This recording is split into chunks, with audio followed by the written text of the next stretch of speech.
어느 부부가 있습니다. 부부관계에 놓여서 살고 계시는 분들 많이 계시죠. 부부가 살아가면서 행복하고 기쁠 때만 있는 것이 아니라는 것을 우리 성도님들도 이미 경험을 통해서 잘 알고 계실 것입니다. 우리는 그런 경우를 부부싸움이라고 부릅니다.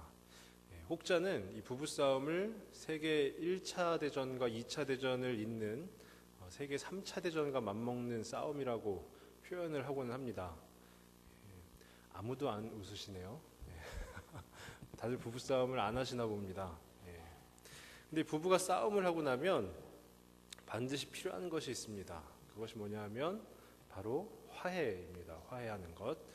화해가 없는 부부싸움은 파경을 맞이하기가 쉽습니다. 하지만 싸운 뒤에 화해함으로 그 부부는 다시금 더 돈독해지고 또 행복한 생활을 할 수 있게 되는 것입니다. 이 화해라는 것은 보통 누군가가 먼저 이렇게 손을 내밀므로 인해서 시작이 됩니다. 가령 예를 들면은요, 남편과 아내가 싸웠는데 싸우고 이제 다 좀 이렇게 기분이 상해 있는데 남편이 갑자기 아내 옆에 와서 옆구리를 이렇게 한번 쿡 찔러 본다든지, 아니면 예전에 저희 아버지 같은 경우에는 꽃집에 가셔서 그 꽃을 한 다발 사갖고 와서 지두새도 모르게 이렇게 어머니에게 주시면서 화해를 손을 내밀곤 하셨습니다. 물론 이제 때때로는 정말로 꽃을 지두새도 모르게 주셔서 화해가 잘 되지 않은 적도 있었습니다. 근데 이것이 바로 손을 내미는 것입니다. 화해를 하고자 손을 내미는 것입니다. 이제 우리 더 싸우지 말고 또 이제 화해하자라는 그런 의미가 담겨져 있는 것입니다.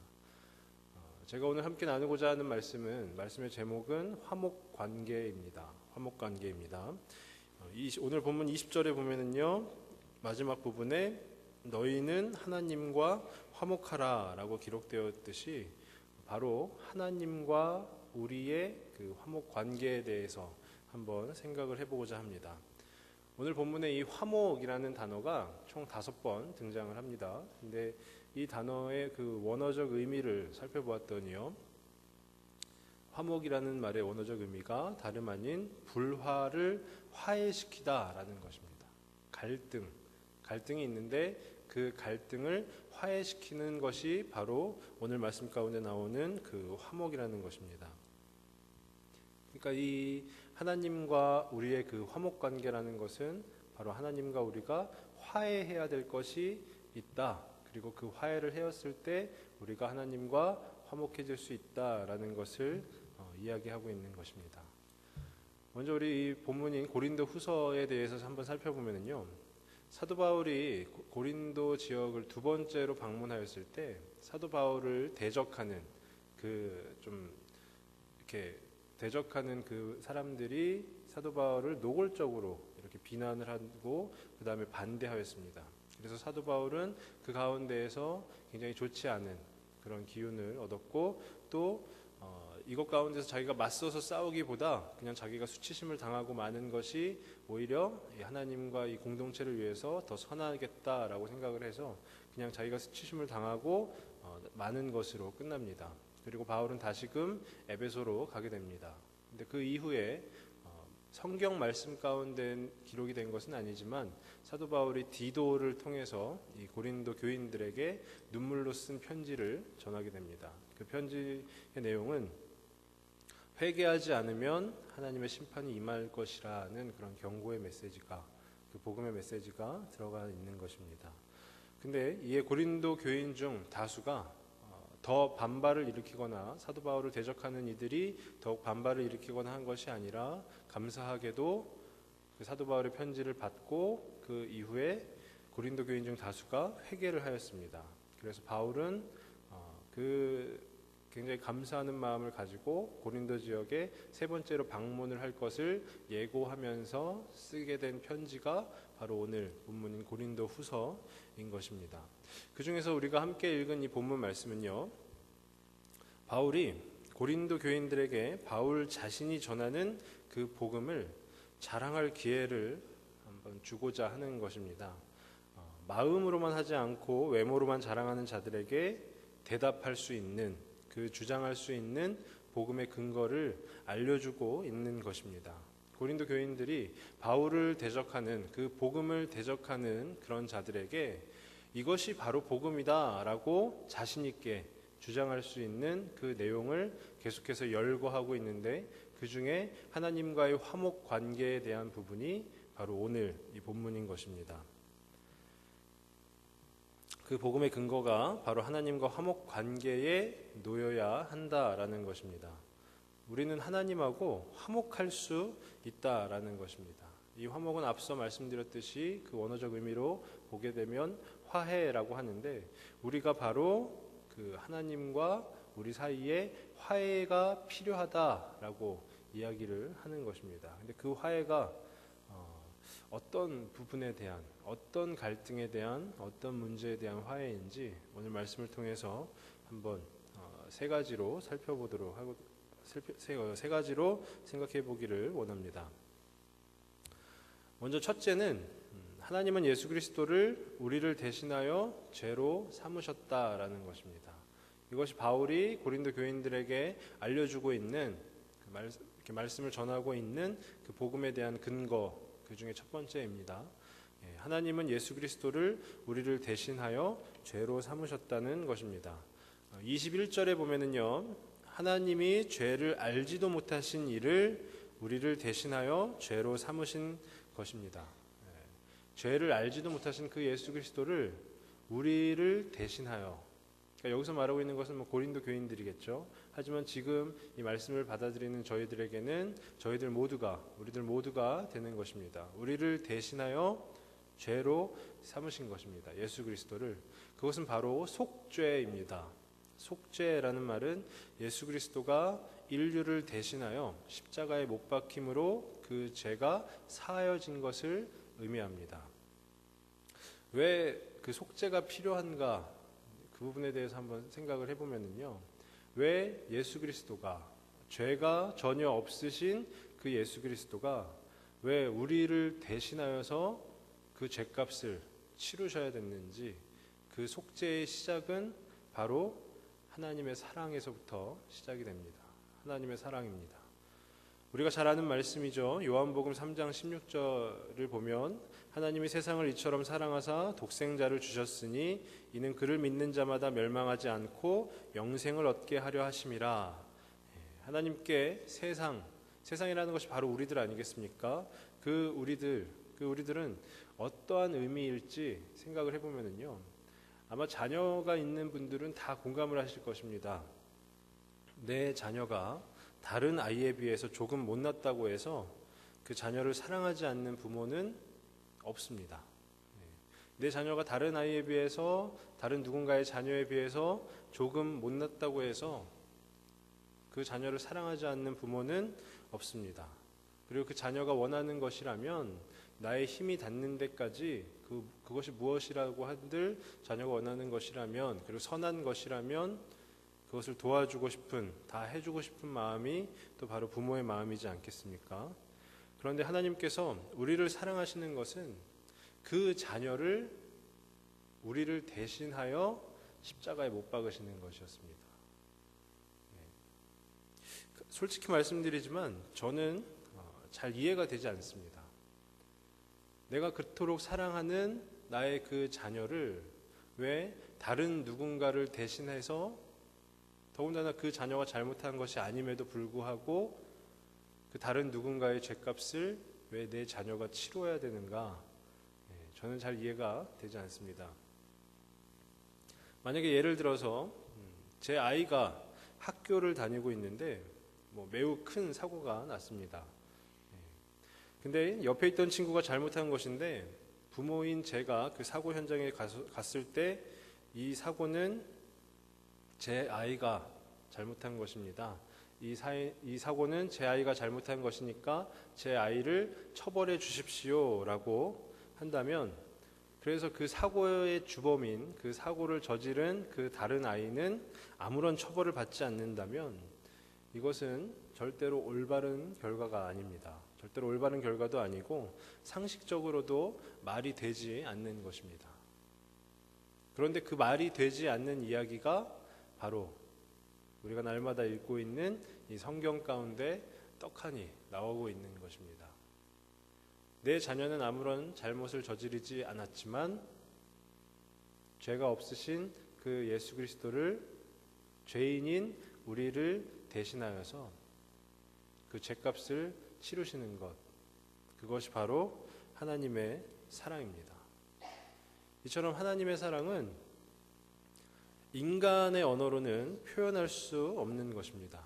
인간의 언어로는 표현하기가 힘든 것입니다. 그 하나님의 사랑을 우리는 알려고 노력해도 다 알 수 없는 것, 저희가 아까 전에 찬양했던 것처럼 그 크신 하나님의 사랑은 저희가 알려고 노력해도 다 표현할 수가 없는 것입니다. 그 하나님의 사랑이 바로 예수 그리스도를 통한 그 속죄의 은혜로 우리 가운데 나타나게 된 것입니다. 21절에 그 모래 위에 모래 위에 발자국이라는 이야기가 있습니다.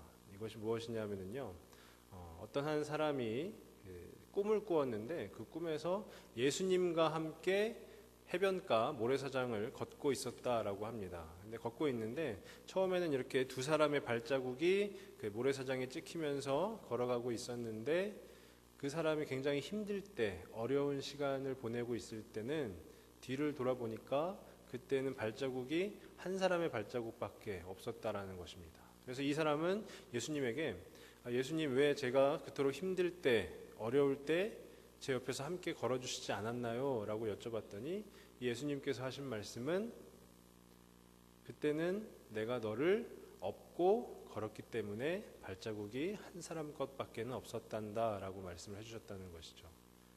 이 이야기가 말하고 있는 것은 뭐냐면요, 저희는 그 하나님의 사랑을 다 알려고 해도 알 수가 없다라는 것이고, 그 놀라운 하나님의 사랑은 늘 우리의 상상을 초월한 그 이야기로 우리 가운데 다가온다라는 것을 말하고 있는 것입니다. 그럴 수밖에 없었던 것은 바로 그 하나님께서 우리를 사랑하시기 때문입니다. 우리를 한없는 사랑으로 사랑하시기 때문에 바로 자기의 독생자 되시는 그 죄가 하나도 없으신 그 예수님을 우리를 대신하여 죄로 여기신, 그것이 바로 우리 하나님의 사랑입니다. 그 사랑이 있기에 바로 우리가 하나님과 화목 관계에 놓일 수 있게 되는 것입니다. 바라기는 하나님께서 먼저 내밀어 주시는 그 손을 꼭 붙잡고 우리의 삶 가운데에서도 놓지 않는 저와 우리 성도님들 다 되시기를 간절히 바랍니다. 그렇다면 우리가 하나님과 그 화목 관계에 놓이기 위해서 두 번째로는요, 바로 우리로 하여금 하나님의 의가 되게 하신 것입니다. 21절 뒷부분에 보면은요, 우리로 하여금 그 안에서 하나님의 의가 되게 하려 하심이라 라고 기록이 되어 있습니다. 하나님께서 우리들을 향해서 먼저 손 내미시고 그 먼저 손을 잡아주시고 또 우리와 화목하고자, 우리와 화해를 하고자 그렇게 하신 이유는, 죄가 없으신 그 예수 그리스도를 죄로 여기신 그 이유는 다름 아니라 우리가 바로 우리로 하여금 하나님의 의가 되게 하려 하심이라 라는 것입니다. 예수 그리스도가 바로 우리의 죄를 대신 짊어지고 가시니 그 이후에 우리 가운데 주어진 하나님의 은혜는 다름 아니라 내 죄가 그냥 사하여진 것으로만 끝나는 것이 아니라 내가 바로 하나님의 의가 되었다라는 것입니다. 그 예수 그리스도 안에서 하나님의 의가 된다는 것은 다름 아닌 예수님을 통하여 우리가 올바른 자리에 갈 수 있다는 것입니다. 이것이 하나님께서 우리를 사랑하시는 두 번째 증거입니다. 하나님은 단지 우리의 죄만을 사하여 주신 것이 아니라 그 죄가 사하여짐은 물론이고 우리가 올바른 자리에까지 나아갈 수 있도록 인도해 주고 계시는 것입니다. 이 하나님의 의에 해당하는 단어는 그 원어적 의미로 보면은요, 바로 우리가 잘 알고 있는 칭의입니다. 칭의가 무엇이냐면요, 의롭다 칭함을 받는 것입니다. 하나님께서 죄인된 우리를 의롭다, 너는 이제 죄인이 아니라 의인이다 라고 선언을 해주시는 것입니다. 그것은 죄인을 의롭게 만들어 주시는 것은 아니라는 것입니다. 그래서 신학적 용어로 이 칭의를요, 법정적 선언, 법정적 선언이라고 합니다. 우리가 하나님이 내가 너를 의인으로 만들어 줄게 이렇게 이야기하고 계시는 것이 아니라 어쩌면 너가 무엇을 하면 내가 그것을 너에게 줄게 라고 이렇게 이야기하시는 것이 아니라요, 이 칭의라는 것은 하나님께서 그냥 우리를 인정을 해주시는 것입니다. 그리고 선언을 해주시는 거예요. 앞으로 너의 죄가 내 독생자 예수 그리스도로 말미암아 사하여졌으니 너는 이제부터는 의인이다 라고 하나님께서 인정을 해주시는 것입니다. 죄가 없으신 예수 그리스도가 우리의 그 죄값을 대신 지불하시니 이제 우리는 죄인의 굴레에서 벗어나서 의인이 된 것입니다. 의인이 되어가는 과정이 아니라 하나님의 선언으로 의인이 된 것입니다. 이것이 복음의 핵심입니다. 로마서 1장 17절에 보면은요, 제가 읽어드리겠습니다. 복음에는 하나님의 의가 나타나서 믿음으로 믿음에 이르게 하나니 기록된 바 오직 의인은 믿음으로 말미암아 살리라 함과 같으니라. 또한 하나님의 의는 바로 우리에게 믿음을 선물로 주십니다. 에베소서 2장 8절 말씀입니다. 너희는 그 은혜에 의하여 믿음으로 말미암아 구원을 받았으니 이것은 너희에게서 난 것이 아니요 하나님의 선물이라 라는 것입니다. 1500년대를 살았던 어느 한 수도사가 있었습니다. 그는 로마서를 연구하는 중에 1장부터 16장까지 쫙 연구하는 중에 막힘없는 부분이 막힘 없이 쫙 연구를 잘 하고 있었습니다. 근데 딱 한 구절에서 막혔는데 그 부분이 좀 아까 제가 읽어드린 로마서 1장 17절 말씀이었습니다. 복음에는 하나님의 의가 나타나서 믿음으로 믿음에 이르게 하나니 기록된 바 오직 의인은 믿음으로 말미암아 살리라 함과 같으니라. 수도사는 가톨릭이지 않습니까? 가톨릭에서는 의롭게 된다라는 것을 믿음 플러스 행위가 있을 때 비로소 의롭게 된다라고 여기죠. 근데 개신교의 관점에서는 믿음은 의롭다 하심 플러스 행위가 되는 것입니다. 그러니까 이 수도사는 자기가 따르고 있던, 자기가 그 교리를 주장하고 있던 가톨릭과 이 로마서 1장 17절이 전혀 맞지를 않으니까 그때부터 굉장히 괴로워하면서 어떤 것이 진리일까에 대한 그 탐구를 하게 됩니다. 두 가지의 차이점은 뭐냐면요. 두 개의 그 차이점은 뭐냐면은 가톨릭에서는 믿음 플러스 행위가 의롭다 하심이다 라고 주장을 하는 것이고요. 개신교에서는 믿음은 의롭다 하심 플러스 행위가 된다라는 것입니다. 얼핏 보면은 비슷해 보입니다. 믿음도 나오고 행위도 나오고 의롭다 하심도 나오고 얼핏 보면 비슷해 보이지만 여기에는 굉장히 큰 차이가 있는데 그것이 무엇이냐 하면 개신교의 관점에서 보면 인간의 공로가 사라졌다라는 것입니다. 인간이 무엇을 하였을 때 의롭다함을 받는 것이 아니라요, 죄가 없으신 예수 그리스도가 우리의 죄를 대신하여서 십자가를 짊어지심으로 말미암아 하나님께서 먼저 우리에게 화해하고자 손을 내밀어 주심으로 말미암아 우리가 의롭다 여김을 받게 된다라는 것입니다. 그 믿음 또한 어쩌면 우리가 믿기 때문에 내가 의롭다 여겨지는 것이 아니라 하나님께서 내가 나로 하여금 믿게 하시기 때문에 내가 믿어지는 것입니다. 그래서 21절 마지막 부분에 나오지 않습니까? 우리로 하여금 그 안에서 하나님의 의가 되게 하려 하심이라. 만약에 우리가 내 의지를 가지고 믿는다라고 했을 경우에는 아마 우리로 하여금이라는 그 단어가 나오진 않았을 것입니다. 우리로 하여금 내가 믿는다라는 것이 바로 하나님께서 나로 하여금 믿게끔 하시기 때문에 내가 믿을 수밖에 없는 것입니다. 그리고 정작 중요한 것은 그 하나님의 의가 되는 것은 내가 믿을 때 그 믿음은 바로 의롭다 하심 플러스 행위인 그 개신교의 관점과 일치하게 되는 것입니다.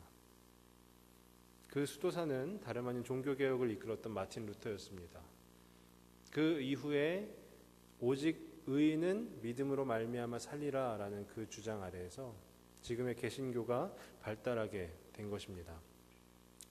이처럼 하나님께서는 우리와 화해하시고자 우리를 의롭다 선언하여 주십니다. 그뿐만이 아니라 믿음도 선물로 주셨고요. 그리고 그 믿음은 하나님과 우리를 다시금 연결시켜주는 그 매개체가 되고 있는 것입니다. 그 결과는 오늘 본문 가운데에도 나오고 있는데요. 바로 17절입니다. 17절 말씀은 그런즉 누구든지 그리스도 안에 있으면 새로운 피조물이라 이전 것은 지나갔으니 보라 새 것이 되었도다 라는 것이죠. 우리는 하나님께서 의로 여김을 의가 하나님의 의가 되게 선언을 하여 주셨기 때문에 이전 것은 지나갔으니 라고 사도 바울이 당당하게 자신 있게 이야기하고 있는 것입니다. 우리는 이미 한 번 칭의가 되어서 의로운 자, 의인이 되었기 때문에 다시는 우리는 죄인의 그 굴레로 들어갈 수는 없는 것입니다. 그래서 이번 주간이 고난주간이지 않습니까? 고난주간에 우리가 많이 했던 이야기들이 바로 우리 예수 그리스도의 고난에 동참하자 이런 이야기입니다. 근데 이번 주일에 김상원 목사님도 말씀을 하시지 않았습니까? 우리가 이미 의인이 되었는데 예수 그리스도의 고난에 어떻게 동참할 수가 있겠습니까? 단지 이 고난주간에는 예수 그리스도의 고난을 묵상하는 한 주로 보냅시다라고 목사님께서 말씀하셨죠. 그것이 바로 하나님과 우리가 화목하게 화해할 수 있는 근본적인 근거가 되는 것입니다. 우리는 죄인이 되었다, 의인이 되었다, 날마다 막 뒤바뀌는 그런 신분이 한 번은 죄인, 오늘은 죄인이 되었다, 내일은 의인이 되었다 하는 것이 아니라 이미 하나님께서 의롭다 여겨주셨기 때문에 하나님께서 칭의를 해주셨기 때문에 우리는 죄를 지을 수는 있지만 죄 가운데 살 수는 있지만 다시금 죄인의 신분으로 가지는 못한다라는 것입니다. 이것이 바로 하나님께서 우리 가운데 화해를 요청하시는 화해를 하시고자 인도하시는 것의 두 번째 근거가 되는 것입니다. 이것은 전적으로 하나님의 은혜입니다. 그 은혜에 날마다 감격하고 또 감사하는 삶을 사시는 저와 우리 성도님들 되시기를 소망합니다. 마지막으로 세 번째입니다. 세 번째는요. 그들을 대신하여 죽었다가 다시 살아나신 이를 위하여 살게 하려 하신 것입니다. 오늘 본문 15절에 보면은요. 그가 모든 사람을 대신하여 죽으심은 살아있는 자들로 하여금 다시는 그들 자신을 위하여 살지 않고 오직 그들을 대신하여 죽었다가 다시 살아나신 이를 위하여 살게 하려 함이라 라고 기록이 되어져 있습니다. 예수 그리스도의 대속 속죄 사역과 또한 하나님으로부터 의롭다 여김을 받은 우리들은 이제 하나님과 진정 화목한 관계를 이루기 위해서 진정 화해하기 위해서 우리가 어떻게 살아가야 되는지에 대해서 바울은 본문을 통해서 알려주고 있는 것입니다. 이미 의인은 되었으니 또 다시금 번복은 없다고 하였으니 내 마음에 내키는 대로 살아가면 될까요? 그럴 수는 없습니다. 우리가 한번 의인이 되었다고 해서 내 마음대로 내키는 대로 살아간다고 해서 우리 가운데 하나님과의 진정한 화목이 기다리고 있지는 않다라는 것입니다. 이 땅 가운데 살아있는 자들로 하여금 다시는 우리 자신을 위하여 살지 않고 오직 예수님만을 위하여 살아야 된다고 바울은 권면하고 있는 것입니다. 오늘 본문 14절 시작 부분이요. 14절에 보시면은 그리스도의 사랑이 우리를 강권하시는도다 라고 되어 있고요. 그 이어서 우리가 생각하건대 한 사람이 모든 사람을 대신하여 죽었은즉 모든 사람이 죽은 것이라 라고 기록되어져 있습니다. 그리스도의 사랑이 우리를 강권하시는도다. 강권이라는 것은 강하게 권면한다라는 뜻 아니겠습니까? 또 표준 세번역 성경을 보면은요, 그리스도의 사랑이 우리를 휘어잡습니다 라고 번역이 되어져 있습니다.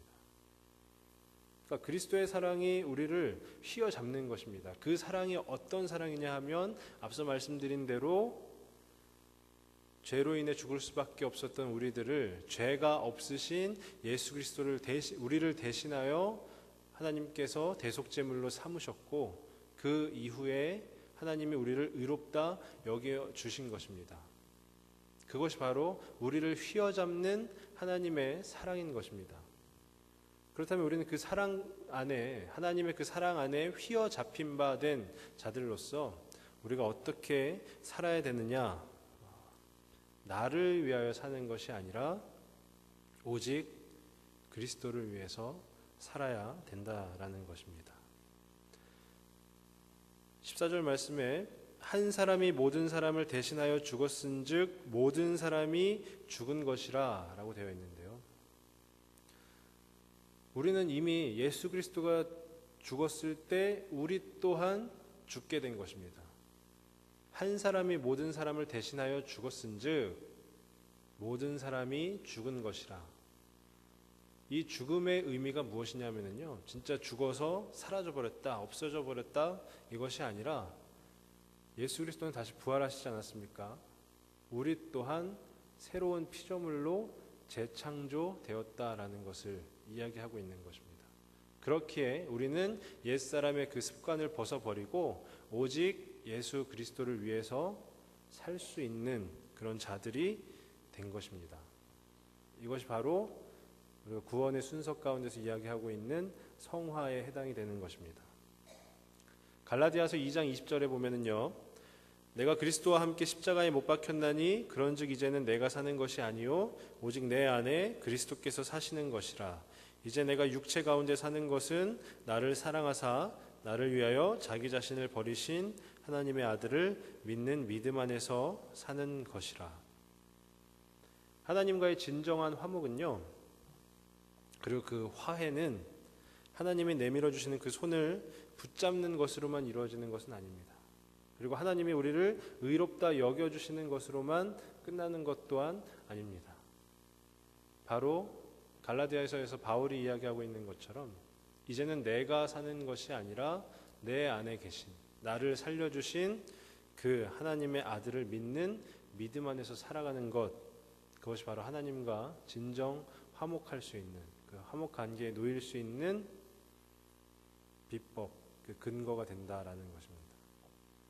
저는 지난주 토요일에 제가 섬기고 있는 청년부의 청년들하고 같이 등산을 다녀왔습니다. 어떤 거대한 산을 간 것은 아니고요. 인천 저쪽에 가면 이제 계양산 있지 않습니까? 계양산에 다녀왔습니다. 혹자는 계양산이 그 산인가라고 표현을 하지만 저에게는 정말로 큰 산이었습니다. 그 계양산 앞에 섰을 때 저 또한 1.6km면은 그냥 슬슬 걸어갔다가 오면 되겠지라는 그 생각을 가지고 산을 오르기 시작했습니다. 근데 실제로 등반을 해보니까요, 그 산의 높이는 중요하지 않았습니다. 평소에 등산은커녕 운동도 잘 하지 않던 저에게 그 계양산은 하늘 아래 정말로 높은 산이었습니다. 그래서 중간 지점쯤 갔을 때 얼추 정상처럼 보이는 지점이 있더라고요. 다시금 이렇게 내리막을 통해서 정상으로 가는 길이었는데 제가 청년들을 불러 모아서 얘기했습니다. 자, 여기는 계양산 정상이다. 그러니 우리는 이제 그만 내려가자라고. 그런데 그때 저희 청년부 중에 한 친구가 저에게 찾아와서 가자고 이렇게 제 옷을 붙잡고 계속 저를 끌고 갔습니다. 끌고 갔다라는 게 어떻게 보면 맞는 표현인데요. 저는 그 청년에게 계속해서 야, 제발 좀 내려가자. 근데 이대로 가다가는 정말 내가 이렇게 죽겠구나 이러면서 제발 좀 내려가자. 심지어는 119를 불러달라. 내가 더 이상은 안 되겠다. 그때 때마침 헬기 착륙장이 또 있더라고요. 그래서 밑에 있는 우리 와이프한테 연락해서 119 헬기를 좀 불러줘라. 이대로는 안 되겠다라고 계속해서 엄청 힘들어했습니다. 그랬더니 그 친구가 끝까지 제가 너무 지쳐서 쉬어갈 때는 먼저 가지 않고 기다려주고요. 그리고 제가 또 힘을 내서 올라갈 때는 제 뒤에서 밀어주고요. 그 친구가 없었으면 저는 아마 정상에 올라가지 못했을 것입니다. 근데 그 친구가 있었기 때문에 저는 정상에 무사히 도착을 할 수가 있었고 그 가운데서 정상을 등정했다라는 그 기쁨을 만끽할 수가 있었습니다. 제가 단언컨대, 제가 생각하건대, 제가 감히 말씀드리건대 아마 이것이 바로 성화의 삶이지 않을까 싶습니다. 우리가 하루하루 나를 위해 사는 것이 아니라 그리스도를 위해서 살아간다는 것은 굉장히 힘든 여정입니다. 그리고 굉장히 힘든 시간들의 연속입니다. 근데 그럴 때 우리가 혼자 계속해서 지내고 있다면, 혼자 예수님만을 바라보면서 내가 온전히 예수 그리스도께만 의지합니다 라고 한다면 어쩌면 힘이 들 수 있습니다. 하지만 우리 주위를 둘러보시면 굉장히 좋은 동역자분들이 많이 계시지 않습니까? 이 동역자분들과 함께 손을 잡고, 그리고 내가 좀 지쳐서 잠시 쉬어갈 때는 또 같이 기다려주고, 이런 식으로 해서 한 계단 한 계단 그 정상을 향해서 다시금 예수님이 이 땅 가운데 오실 그 영광의 순간을 위해서 우리가 하루하루 살아간다면 우리는 아마도 별 무리 없이 그 성화의 과정을 마칠 수 있게 되지 않을까 싶습니다. 저는 바라기는 우리 성도님들이, 그리고 무엇보다 우리 교회가 그렇게 함께 갈 수 있기를 바랍니다. 지친 자들을 격려하고요, 그리고 그들의 시간을 인내하면서 함께 그 산을 오를 때 비로소 하나님께서 예비하신 그 길 가운데 들어갈 수 있는 것 아니겠습니까? 아마도 그렇게 되면 우리는 진정 하나님과 그 화목한 관계 가운데 놓일 수 있게 될 것입니다. 진정 바라기는 저 우리 성도님들이 함께 예수 그리스도를 위해서, 내 자신을 위해서 살아가는 것이 아니고요, 함께 예수 그리스도를 위해서 살아가는 저와 우리 성도님들 되시길 간절히 소망합니다. 이제 말씀을 정리하려 합니다. 결론은 하나입니다. 우리는 하나님과 그 화목 관계에 놓여야 합니다. 그것은 우리 때문에 독생자를 보내주신 그 하나님의 사랑을 붙잡는 것이고요, 또한 그리고 하나님이 우리를 의롭다 여겨주신 것에 그 의인이 된 것에 대한 책임을 지는 삶을 살아가는 것입니다. 그리고 그 삶이 바로 나를 위해 사는 삶이 아니라 온전히 예수 그리스도를 위해서 사는 삶입니다. 고난주간입니다. 이번 주가 고난주간이죠. 예수 그리스도의 그 고난을 묵상한다는 것이 어쩌면 우리를 대신하여 죄로 여김을 받으신, 그렇지만 다시 살아나신 그 예수 그리스도를 위하여 살기를 결단하는 시간이 되는 것이 아닌가 싶습니다. 그래서 간절히 권면하고 또 바라기는 우리가 온전히 그 예수 그리스도를 위하여 살기로 결단하고 다짐하는 시간이 이 한 주간 남은 시간 가운데에도 저와 우리 성도님들의 그 삶 가운데 가득하기를, 그렇게 하나님께서 귀한 은혜 부어주시기를 간절히 소망합니다. 제가 기도하도록 하겠습니다.